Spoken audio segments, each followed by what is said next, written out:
Hello beauties, मैं आपके लिए लेके आई हूँ वो फाउंडेशन जो मैं 8 साल से यूज़ कर रही हूँ और वो अब भी मेरा टॉप फेवरेट फाउंडेशन है। ये है मैक का studio fix powder plus foundation.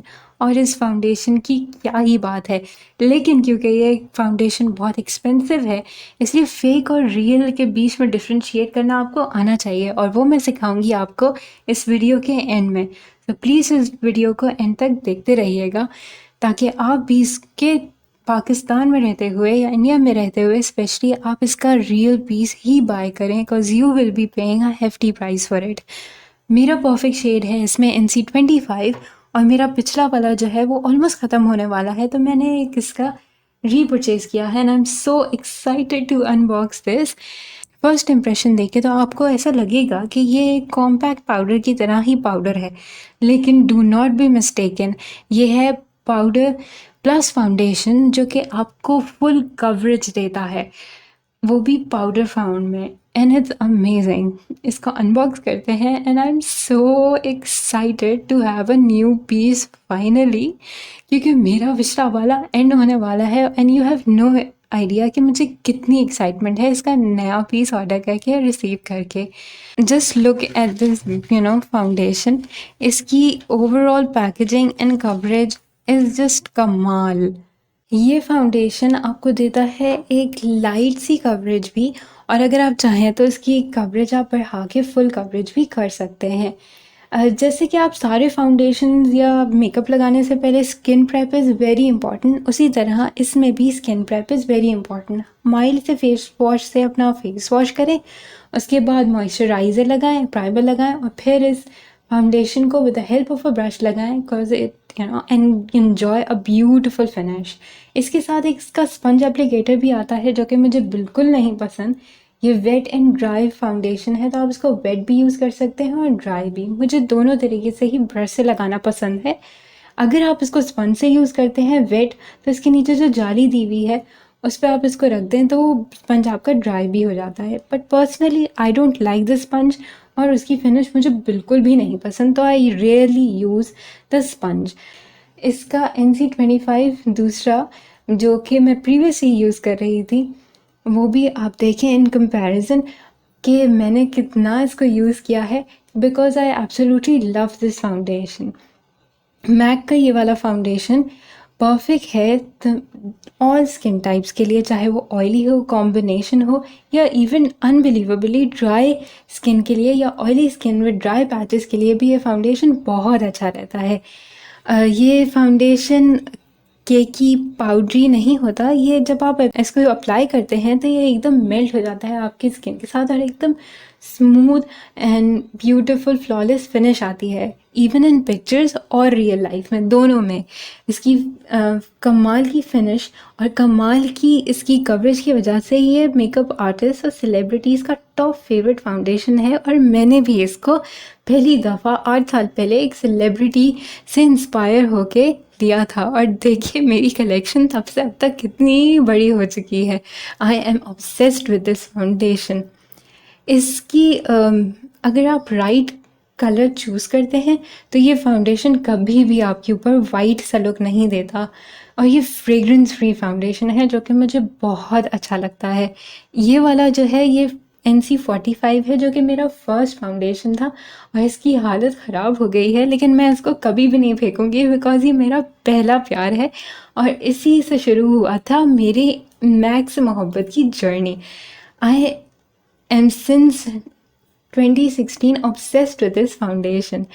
ये वाला फाउंडेशन जो है वो पाउडर फाउंडेशन है, लेकिन पाउडर होने के बावजूद भी ये पोर्स को मिनिमाइज़ करता है और फाइन लाइंस या ड्राई पैचेस पे जाके सेटल नहीं हो जाता, जिसकी वजह से हर दफ़ा जो फिनिश होती है वो स्मूथ और फ्लॉलेस होती है।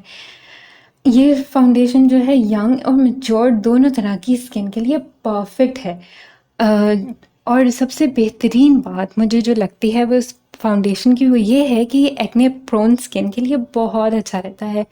एंड मेरी जो है वो एक्ने प्रोन स्किन है और मैंने बहुत साल इसको अपने एक्ने के ऊपर यूज़ किया है और इसकी फिनिश बहुत अच्छी रहती है और इसकी कवरेज भी बहुत अच्छी रहती है। जो रेड रेड एक्ने होता है उसको ये बहुत अच्छी तरीके से कवर कर लेता है और बहुत फ्लॉलेस और अच्छा लगता है। ये फाउंडेशन जो है वो मुझे टचअप के लिए भी बहुत अच्छा लगता है और इस फाउंडेशन को I call it the lazy makeup day foundation is well. जब आपका बिल्कुल दिल नहीं चाह रहा होता तैयार होने का, आप इसको एक ब्रश की मदद से हल्का हल्का फेस पे लगाएं and it gives you a bright and fresh and flawless look.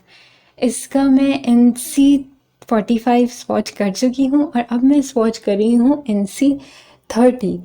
आप जैसे देख सकते हैं कि NC45 थोड़ा सा ऑरेंजी सा है और ये मेरा पहला था जब मैं यूनिवर्सिटी डेज़ में थी और उस वक्त थोड़ा सा स्किन टैन थी, तो ये मेरे ऊपर बहुत अच्छी फिनिश देता था और बहुत अच्छी इसकी शेड और टोन मेरे ऊपर आता था। But since now I stay at home mostly, तो अब ये मुझ पर बहुत डार्क हो गया है और अब मेरे लिए इस इवन NC30 भी बहुत डार्क है, तो NC30 को मैं एज कंसीलर यूज़ करती हूँ। और आगे चल के मैं आपको बताऊँगी कि किस तरीके से आप इस फाउंडेशन को as foundation and concealer use कर सकते हैं। NC25 जैसे कि आप देख सकते हैं कि मैंने कितना यूज़ किया है, ये मेरा परफेक्ट शेड है और इसको मैंने बार बार बार बार पार्टीज़ में, नॉर्मल डेज़ में और अपने मेकअप को सेट करने के लिए यूज़ किया है। इसकी परफेक्ट सी येलो सी टोन है जो कि मेरे स्किन टोन के साथ बहुत अच्छी तरीके से ब्लेंड होती है। एक बात जो आपको ध्यान में रखनी है परचेज़ करते हुए इस फाउंडेशन को कि ये ऑक्सीडाइज होता है, तो अगर आपको लगता है कि आपका परफेक्ट शेड NC25 है तो आपको NC20 लेते हुए भी डरना नहीं है, क्योंकि ये ऑक्सीडाइज होता है। और मेजॉरिटी लोगों में, इवन मैंने रिव्यूज़ भी देखे हैं और मेरे फ्रेंड्स एंड फैमिली ने भी यूज़ किया है, तो ये सभी कहते हैं कि ये फाउंडेशन सब पे ऑक्सीडाइज होता है, एटलीस्ट एक शेड ऑक्सीडाइज हो जाता है, जो कि मुझे तो पर्सनली बहुत अच्छा लगता है क्योंकि NC25 मुझ पे हल्का सा भी ऑक्सीडाइज हो तो वो एकदम नेचुरल सी फिनिश देता है। NC20 भी मैं यूज़ करती हूँ, मगर मैं वो एक यूजुअली अपने फाउंडेशंस को एक फ्लॉलेस सी और एक स्मूथ सी फिनिश और ब्राइटनिंग करने के लिए यूज़ करती हूँ। ये देखिए आप NC45, NC30, NC25 और NC20 के स्वॉचेस। इस पाउडर फाउंडेशन को देख के आपको बिल्कुल नहीं लगेगा कि ये पाउडर है, क्योंकि इसकी फिनिश इतनी हाई कवरेज है इसकी कि आपको इसको देख के नहीं लगेगा कि ये एक पाउडर फाउंडेशन है। NC45 और NC30 को अब NC45 को तो अब मैं यूज़ नहीं करती, लेकिन NC35 को अब मैं एज कंसीलर यूज़ करती हूँ क्योंकि ये मुझ पे मेरे फेस पे जाके ऑक्सीडाइज होने के बाद बहुत डार्क हो जाता है। जो कलर्स हैं वो बहुत हसीन हैं और अगर इवन दो ये एक्सपेंसिव फाउंडेशन है, which is a huge con of this foundation, drawback इसका सबसे बड़ा यही है कि ये एक तो ऑक्सीडाइज होता है, ऊपर से एक्सपेंसिव है। इसके 53 शेड्स आते हैं जिसमें से शेड चूज़ करना थोड़ा सा मुश्किल है और इसका स्पंज मुझे बिल्कुल नहीं पसंद। और जो है कि ये 8 आवर्स बाद थोड़ा शाइनी हो जाता है फेस के ऊपर। NC20 जो है मैंने वेट और ड्राई दोनों यूज़ करके देखा है। I personally use this foundation ज़्यादातर ड्राई विद अ ब्रश। मैंने इसको वेट भी यूज़ करके देखा है और वेट यूज़ करने के बाद ये फाउंडेशन कि जो टॉप लेयर है वो थोड़ा सा केक अप हो जाता है, तो उसको अगर आप स्क्रैच कर लें तो वो वापस पाउडर फिनिश के अंदर आ जाता है, which is not a big deal. जितना डेंस आपका ब्रश होगा उतनी ज़्यादा आपकी जो है वो फिनिश फुल कवरेज होगी। तो जो मैं ओवरऑल फेस के लिए यूज़ करती हूँ वो बड़ा सा डेंस ब्रश यूज़ करती हूँ, स्पेशली अगर मुझे बेहतर कवरेज चाहिए। अगर मुझे ऐसी लाइट सी BB क्रीम टाइप कवरेज चाहिए तो मैं थोड़ा लाइट ब्रश यूज़ कर लेती हूँ अपने पूरे फेस पे, और एज कंसीलर यूज़ करने के लिए मैं थोड़ा सा डेंस और पैक्ड ब्रश यूज़ करती हूँ अपने अंडर आइज़ की कवरेज के लिए। ये वाला ब्रश जो है ये मैं ओवरऑल फेस के लिए यूज़ करती हूँ, और जो दूसरा ये वाला ब्रश है ये थोड़ा डेंस है, इसके ब्रिसल्स करीब करीब हैं, तो ये मैं अपने अंडर आइज़ पे इस NC30 को अप्लाई करती हूँ एज अ कंसीलर। यहाँ पे मैं आपको इसको कंसीलर की तरह अप्लाई करके दिखा रही हूँ ताकि आपको ज़्यादा बेहतर तरीके से अंदाज़ा हो जाए कि कितना अच्छा लगता है as a concealer as well. इस फाउंडेशन में सारी गेम जो है वो ब्रशेस की है। जितना डेंस ब्रश होगा उतनी डेंस या हाई कवरेज होगी। जितना आप लाइट सा ब्रश यूज़ करेंगे उतनी ही लाइट सी कवरेज ये देगा। ये मल्टी यूज़ फाउंडेशन है। ये फास्ट बीबी क्रीम से भी फास्ट अप्लाई हो जाता है और इसकी कवरेज जो है वो पार्टीज़ के लिए और एवरीडे के लिए ब्रश पे डिपेंड करता है कि आप कैसा ब्रश यूज़ करते हैं, उससे आप इसको यूज़ कर सकते हैं। You can also use it as a setting powder. अपने फाउंडेशन के ऊपर से आप इसको हल्का सा लगा लें तो आप इसको सेटिंग पाउडर की तरह भी यूज़ कर सकते हैं। मेकअप टचअप के लिए भी ये बहुत अच्छा रहता है। चलिए अब हम देखते हैं वो पॉइंट्स जिससे आप इसके रियल और फेक का पता लगा सकते हैं। इसका बॉक्स जो है वो ऐसे फ्रंट की तरफ से खुलना चाहिए और इसमें ऐसे ये डेंट पड़ता है। ये सारे मैक के बॉक्सेस पे पड़ता है। इस इनर ये जो फ्लैप है इसके ऊपर भी इसका कोड मेंशन्ड होता है। इसकी बारकोड है वो भी बहुत अच्छी तरीके से प्रिंटेड होता है। एज अ स्टिकर इसके ऊपर नहीं लगा हुआ था। इसके पीछे बैक पे जो है इसकी जो सारी डिटेलिंग है उसमें स्पेसिंग और इसके टेक्स्ट जो है वो बहुत परफेक्टली लिखा होना चाहिए जैसे कि इस बॉक्स पे है। मैं इसमें एक पिक्चर भी अटैच कर दूंगी जिससे आप कंपेयर कर सकेंगे कि फेक में किस तरीके से प्रिंटिंग मिस्टेक्स होती हैं। इसका जो कॉम्पैक्ट है, इसका जो प्लास्टिक है वो बहुत अच्छी क्वालिटी का होता है और ये काफ़ी हैवी भी होता है और इसमें हल्की सी ऐसे ग्लिटरी सी एक शीन आती है जिससे ये एक नॉर्मल प्लास्टिक से आपको बहुत आसानी से पता चल जाएगा कि ये नॉर्मल प्लास्टिक नहीं है, ये थोड़ा डिफरेंट सा प्लास्टिक होता है। इसमें ब्लूइश ग्रीनिश हल्की सी ग्लिटरी सी शीन आती है इसके अंदर। और इसका जो ऊपर इसके जो मैक जो है वो एम्बोस्ड होता है, तो अगर आप इसको ऐसे फील करेंगे तो आपको ये फील होगा कि इसमें मैक जो है वो एम्बोस हुआ हुआ है।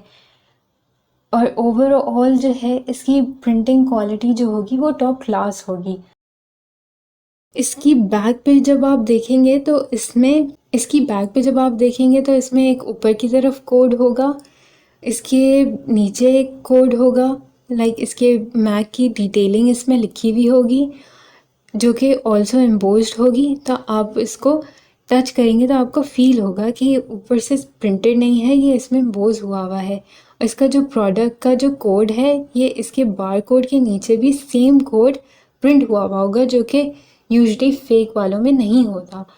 और इसका जो कोड का डायरेक्शन है वो भी मैक की जो डिटेलिंग है उसकी तरफ होना चाहिए। मैं इसमें पिक्चर इंसर्ट कर दूंगी ताकि आपको पता लगे कि कोड की डायरेक्शन क्या होनी चाहिए। और जो कोड होता है वो भी इम्पोस्ट होता है, तो आप इसको अगर ऐसे अपने फिंगर नेल से फील करेंगे तो आपको बाकायदा इसमें फील होगा।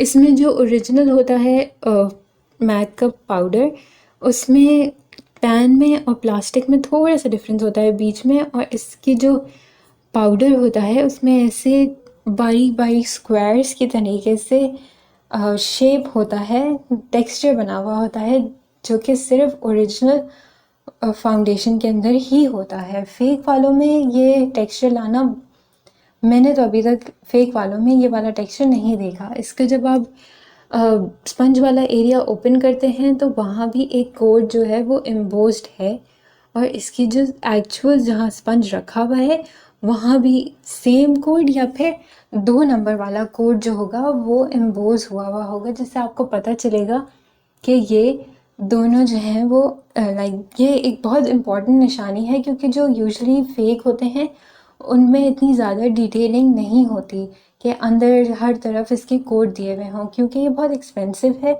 और बहुत ज़्यादा इसकी कॉपीज़ बनती हैं। इसलिए मैक वाले बहुत ख्याल कर रखते हैं कि इसमें हर तरफ कोड हो ताकि इसका फेक बनाना, इसकी प्रोडक्शन इतनी महंगी हो, लोग इजीली इसको कॉपी ना कर सकें और आपके लिए आसानी हो कि आपको अगर ये सारे पॉइंट्स पता हैं तो आप इसका ओरिजिनल ही बाय करें। मैक की वेबसाइट से इसको डायरेक्टली ऑर्डर नहीं कर रहे। रीसेलर से लेते वक्त प्लीज़ चेक कीजिए कि आप ओरिजिनल ही बाय कर रहे हैं। मैं मैक पाउडर प्लस फाउंडेशन को सालों से यूज़ कर रही हूँ और करती रहूँगी। I highly recommend it. Please इस वीडियो पर कमेंट कीजिएगा, लाइक और शेयर कीजिएगा एंड प्लीज़ सब्सक्राइब टू एरनूर।